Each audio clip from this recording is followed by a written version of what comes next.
a Mateo 7, versículos del 7 al 11.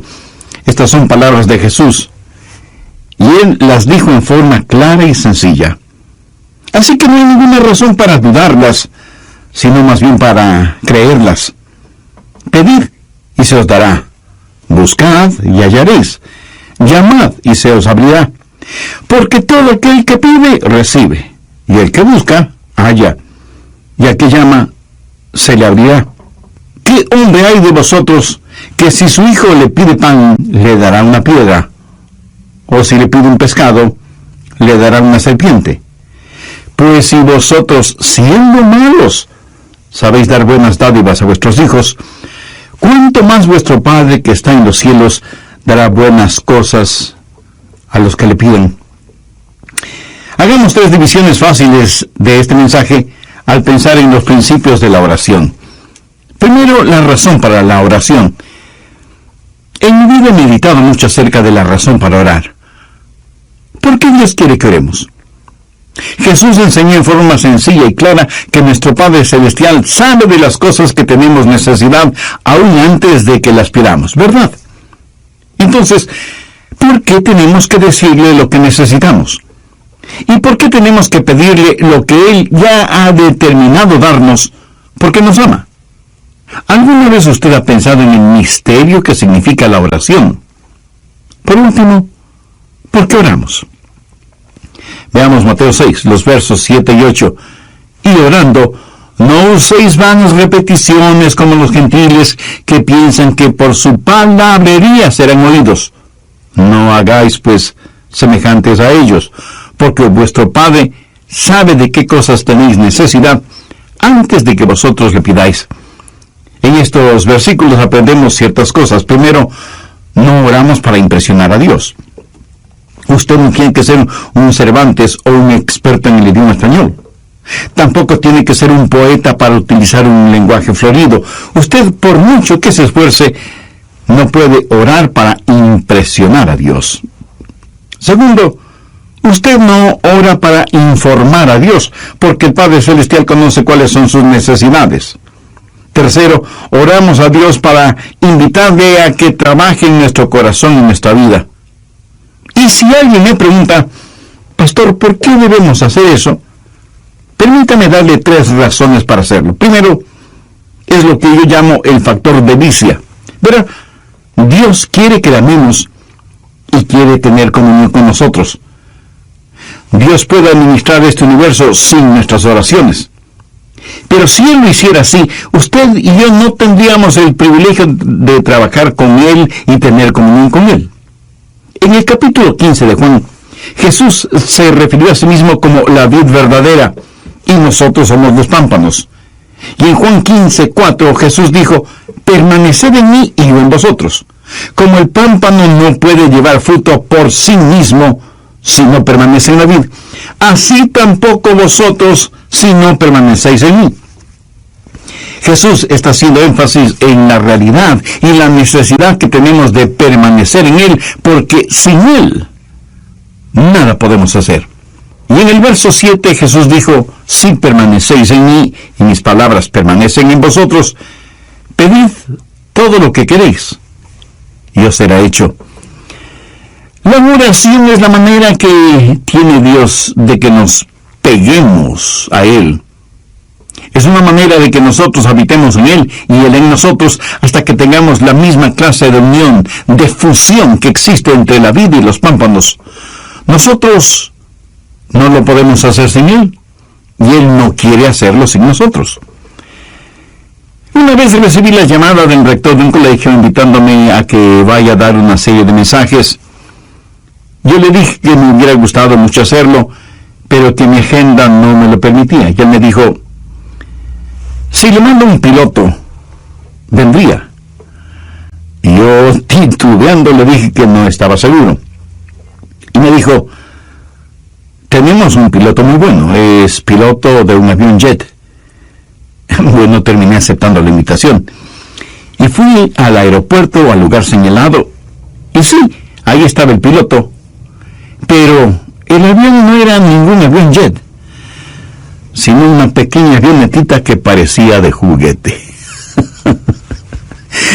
todas maneras me subí y me senté junto al piloto rumbo al colegio en donde tenía que hablar. El piloto me preguntó, ¿sabe cómo manejar una avioneta? Y yo le dije que no. Y cuando él me preguntó si me gustaría pilotear esa avioneta, yo le dije que me encantaría. Estábamos sentados muy juntos, lado a lado, y él comenzó a decir, señalando cada cosa, muy bien, esos junto a sus pies son los pedales, este es el panel de instrumentos, estos son los controles y el volante, y comenzó a decirme que haga esto y eso, y que mueva esta palanca, que empuje este botón, etcétera, etcétera, y de pronto me doy cuenta que estoy piloteando el avión. ¡Qué emoción tan extraordinaria sentí! Pero quiero decir, sin ninguna sombra de duda, que yo no hubiera podido hacerlo si ese piloto no hubiera estado a mi lado. No lo hubiera podido hacer. Él pudo haber volado esa avioneta sin mí, pero yo no lo hubiera podido hacer sin él. Pero él me dio el privilegio de pilotear esa avionetita con él. Fue una experiencia maravillosa que nunca lo olvidaré. Y mientras volábamos juntos, hubo una especie de unión invisible entre los dos. Invisible, pero tremendamente real y fuerte. Tuvimos comunión. Y yo dependí de él, aprendí de él, y él me permitió compartir la responsabilidad y el privilegio de sus deberes. Y no pude dejar de pensar, esto es como la oración. Nosotros no lo podemos hacer sin Dios, y Dios no quiere hacerlo sin nosotros. Pero cuando Él nos permite que cooperemos con Él, tenemos la emoción de ayudar a Dios en el manejo de su vasto universo. La oración es genuina cuando permanecemos en Él y Él en nosotros. Segundo está el factor del desarrollo. Sabía que la oración es una de las formas en que crecemos. O sea, nos desarrollamos en oración.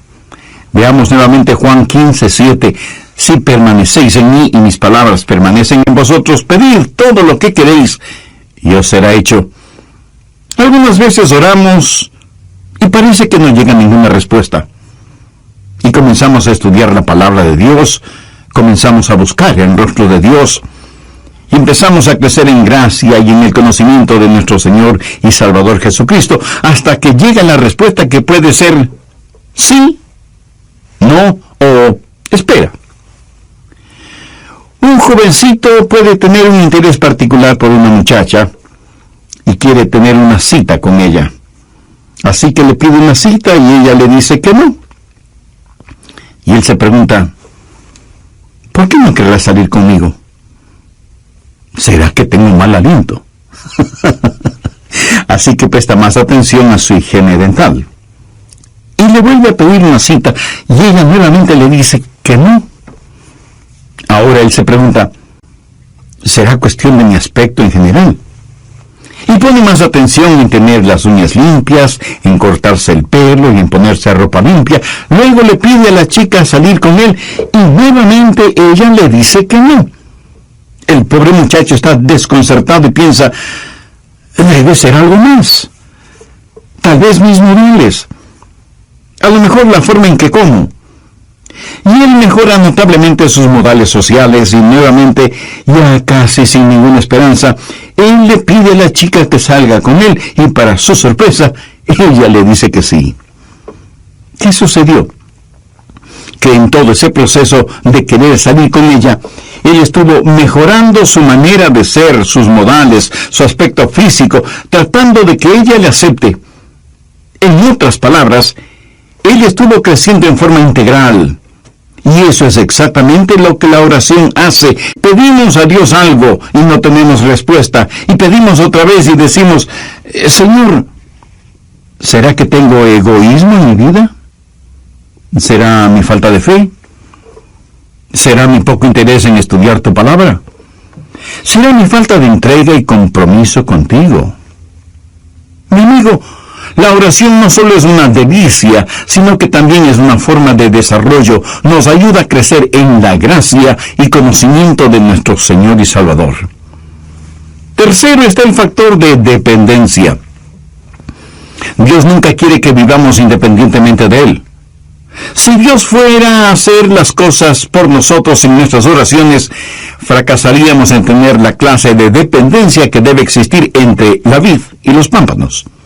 Sería trágico si Dios administrara este universo sin tomarnos en cuenta para nada, porque no conocemos la delicia de la oración. Nunca conoceríamos del crecimiento y el desarrollo que viene con la oración. Así que, sea que entendamos la filosofía de la oración o no, sabemos que Dios nos ha invitado a orar y nuestro Señor nos manda que oremos. ¿Qué es lo que pedimos en la oración? En Mateo 7:7 Jesús dice: pedid y se os dará, buscad y hallaréis, llamad y se os abrirá.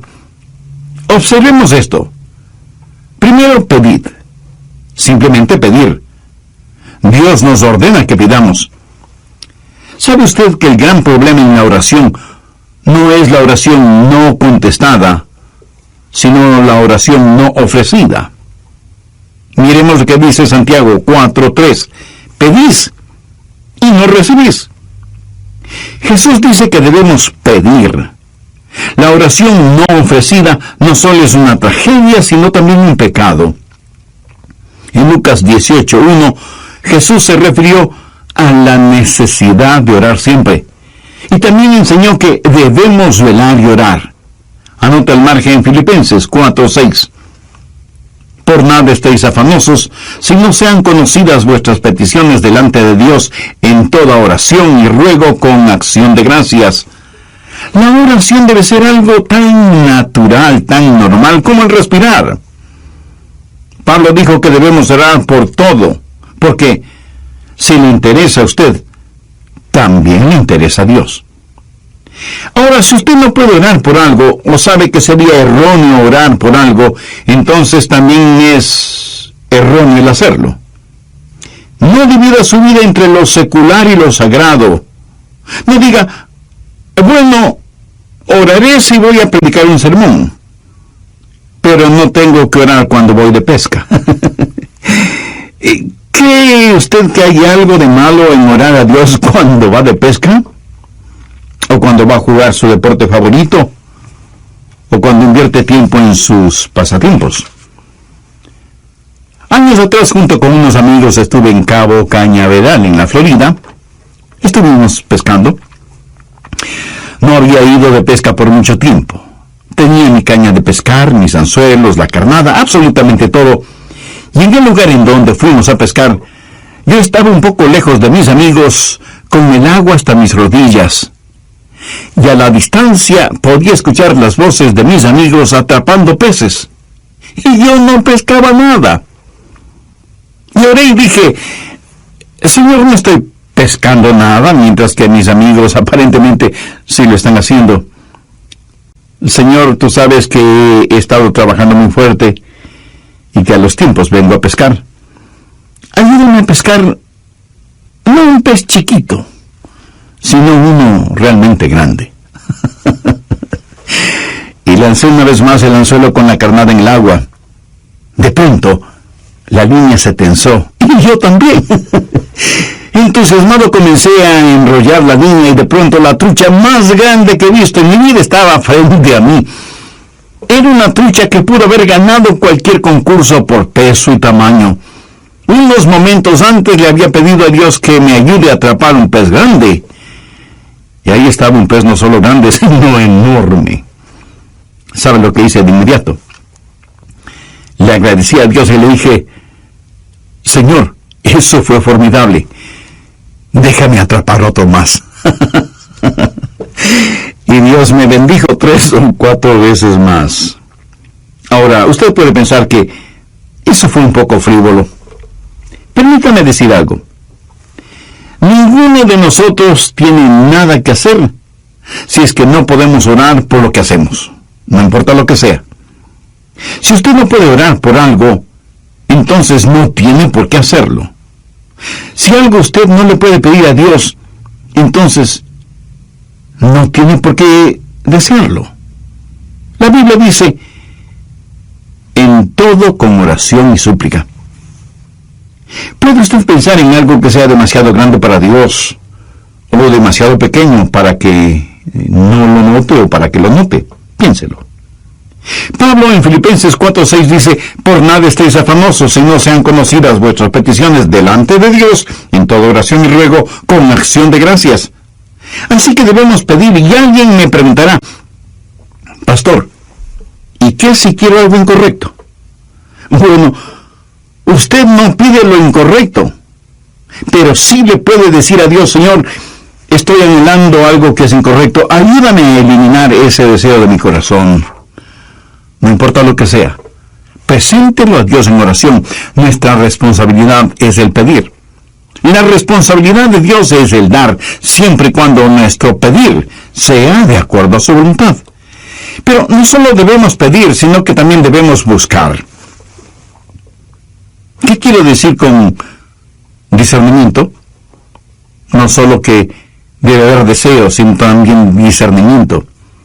Cuando usted está buscando, pudiera haber algo que usted no ve o algo que usted no conoce.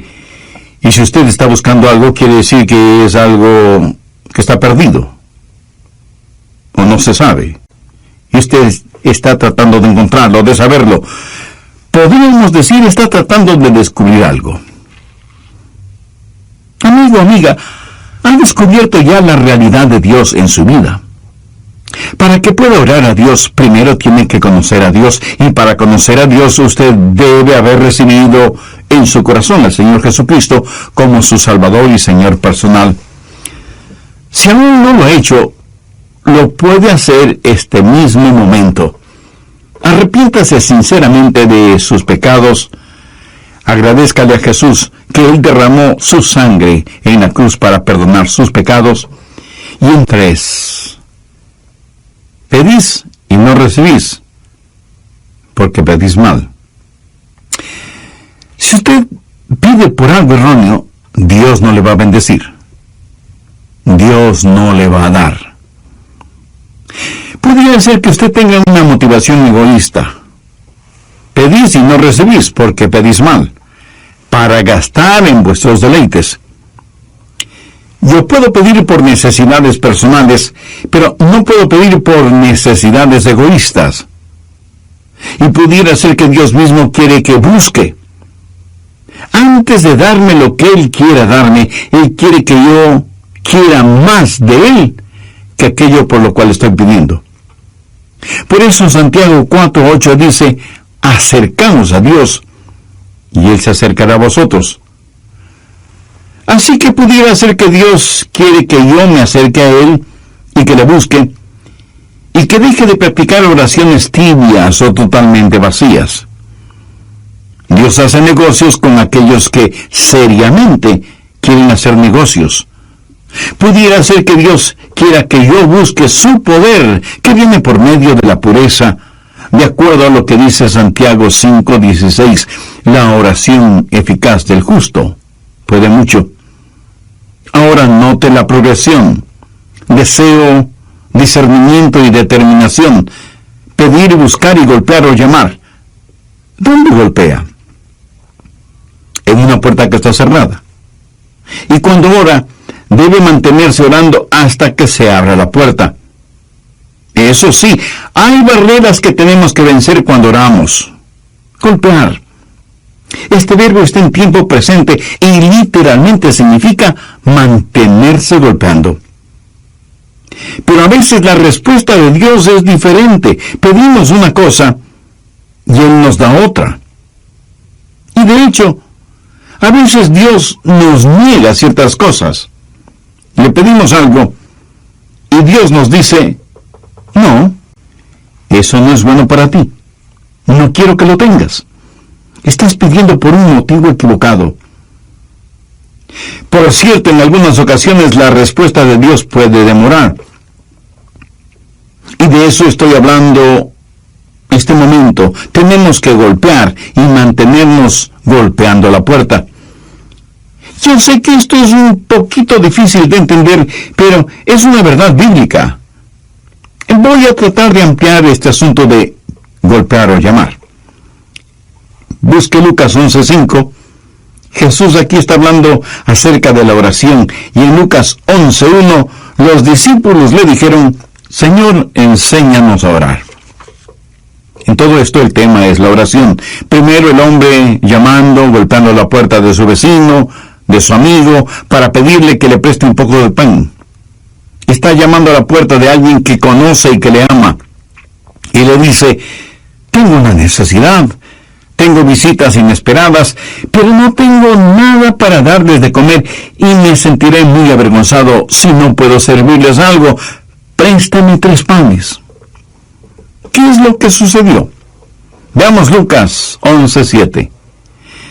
Y aquel respondiendo desde adentro le dice, no me molestes, la puerta ya está cerrada. Podría ser que todo esto de la puerta cerrada no signifique gran cosa para usted. Pero en esos días las cerraduras eran muy complicadas. No era nada fácil el abrir una puerta. Y mis niños están conmigo en la cama. No había un dormitorio para cada uno. Todos dormían en el mismo cuarto y el levantarse significaba que todos lo hicieran. Y en la misma casa guardaban a los animales, los que también podían despertarse. Y los perros, los propios y los del vecino, comenzarían a ladrar. Por eso el hombre le contestó, no puedo hacerte este favor, lo siento mucho. Ahora note lo que dice el verso 8. Os digo que aunque no se levante a dárselo por ser su amigo, sin embargo, por su inoportunidad. Ese es su deseo. Usted busca, eso es discernimiento. Usted llama, eso es determinación. Ahora, sea que usted esté de acuerdo o no, sea que lo entienda o no, amigo, usted tiene que llamar a las puertas del cielo y a veces tiene que persistir en llamar para que sus oraciones sean contestadas. Vamos ahora a Lucas 18, empezando en el primer versículo. También les refirió Jesús una parábola sobre la necesidad de orar siempre y no desmayar. Ese no desmayar significa no dejar de orar. A veces oramos, llamamos a la puerta una vez, y una voz desde adentro nos dice que nos alejemos, y nos vamos.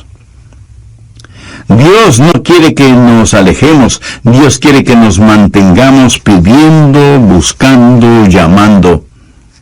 Sigamos leyendo en Lucas 18. Había en una ciudad un juez que ni temía a Dios ni respetaba a hombre. Había también en aquella ciudad una viuda, la cual venía a él diciendo, hazme justicia de mi adversario. Y él no quiso por algún tiempo. Pero después de esto dijo dentro de sí, aunque ni temo a Dios ni tengo respeto a hombre, sin embargo, porque esta viuda me es molesta, le haré justicia. No sea que viniendo de continuo me agote la paciencia. Y el Señor dijo, oíd lo que dijo el juez injusto. ¿Y acaso Dios no hará justicia a sus escogidos que claman a Él de día y de noche? Se tardará en responderles. Usted me pregunta, pastor, ¿por qué Dios se queda en la cama y no se levanta a abrir la puerta de inmediato? ¿Por qué no me hace justicia frente a mi adversario ahora mismo? Porque Dios hace negocios con los que quieren hacer negocio. Y Jesús dijo que debemos mantenernos llamando, cualquiera que sea la razón. Necesitamos entender que la Biblia dice, por lo tanto, el Señor esperará para ser misericordioso contigo. En Mateo 15 tenemos la historia de una mujer cananea que tenía una hija atormentada por un demonio y le pidió a Jesús que la sanara. Jesús le contestó que él había sido enviado a las ovejas perdidas de la casa de Israel. Y cuando ella postrándose le suplicó ayuda, Jesús le dijo, no está bien tomar el pan de los hijos y echarlo a los perrillos. Oiga, ¿cómo se hubiera sentido usted? Suponga que usted tuviera una hija poseída por el diablo. Usted se acerca a este hombre que supuestamente es el Salvador y el Señor del universo, este que dicen está lleno de compasión, y él le dice, perro, aléjate de mí. Yo solo he venido a salvar a las ovejas perdidas de la casa de Israel. No tengo nada que ver contigo. Eres un paria. ¿Qué hubiera hecho usted? ¿Sabe lo que esa mujer contestó? Ella le dijo a Jesús: Señor, tienes razón. Yo no merezco absolutamente nada. Pero aún los perrillos comen de las migajas que caen de la mesa de sus amos.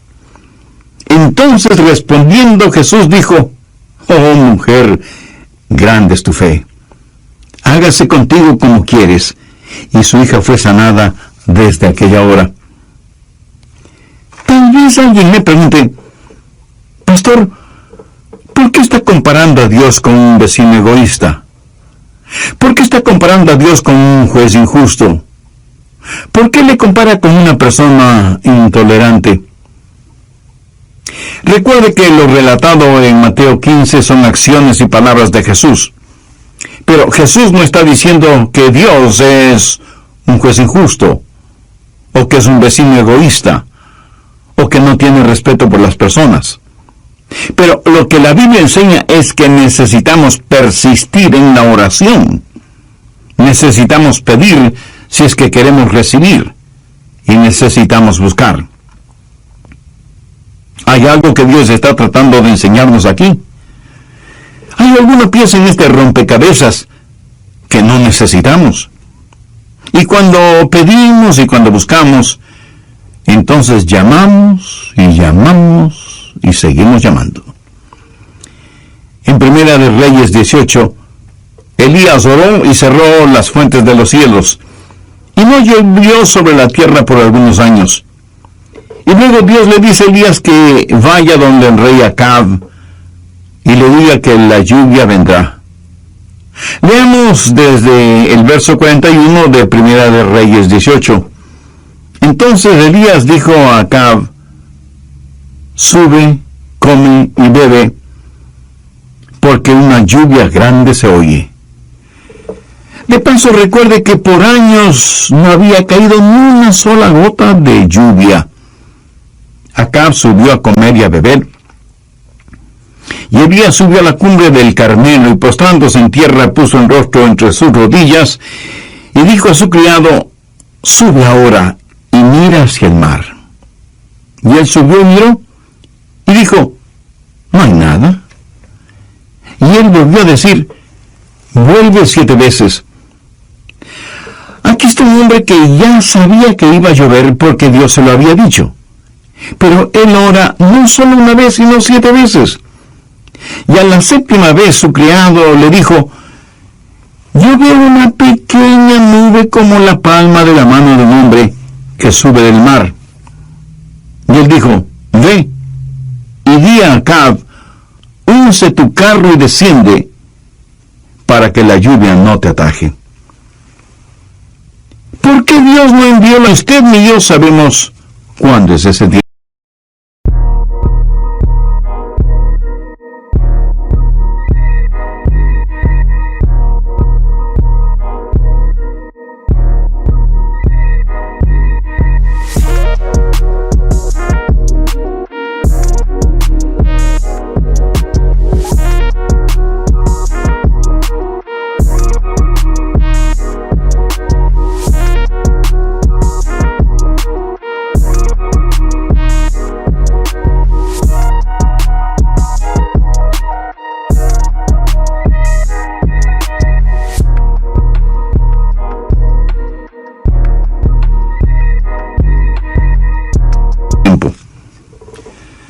¿Sabía que el mismo Señor Jesucristo llamó a las puertas del cielo? ¿Piensa usted que las oraciones de Jesús, el Hijo de Dios en la carne, fueron contestadas automáticamente? Yo me sorprendí al considerar esta porción bíblica, pero en Mateo 26:44 leemos: Y dejándolos, se fue de nuevo, lloró por 3ª vez diciendo las mismas palabras. Ahora piense conmigo en esto.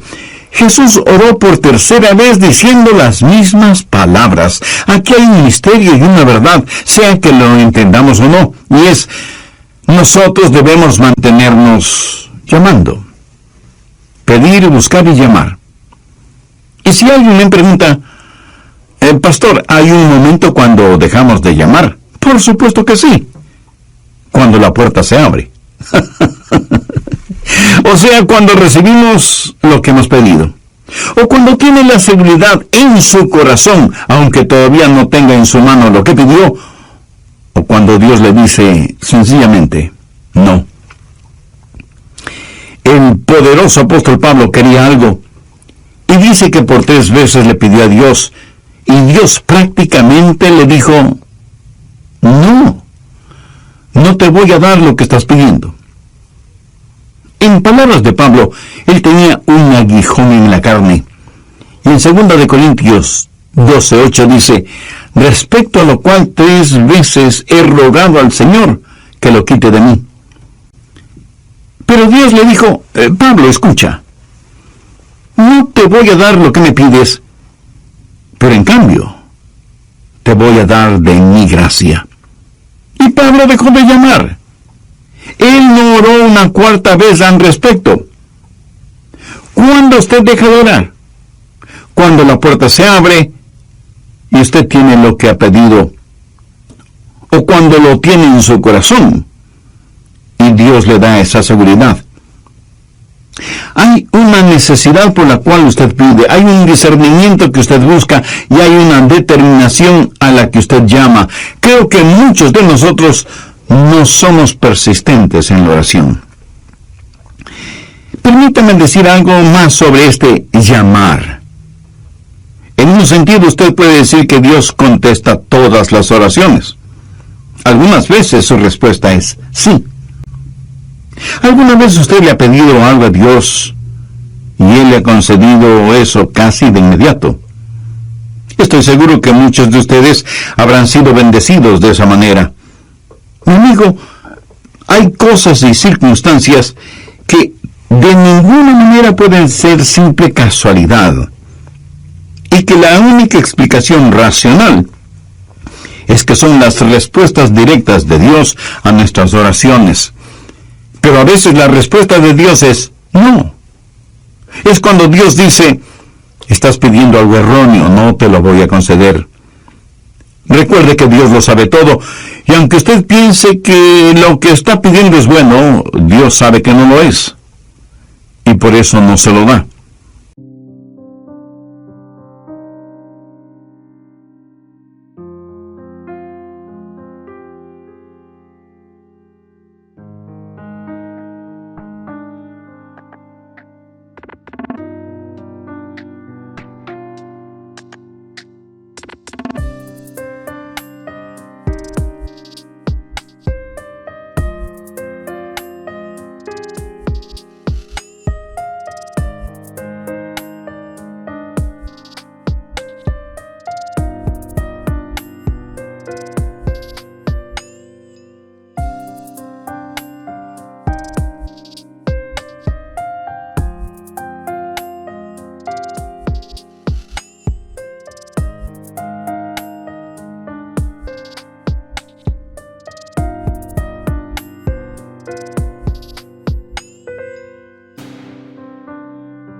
En tal caso, no se enoje con Dios, más bien agradezca a Dios.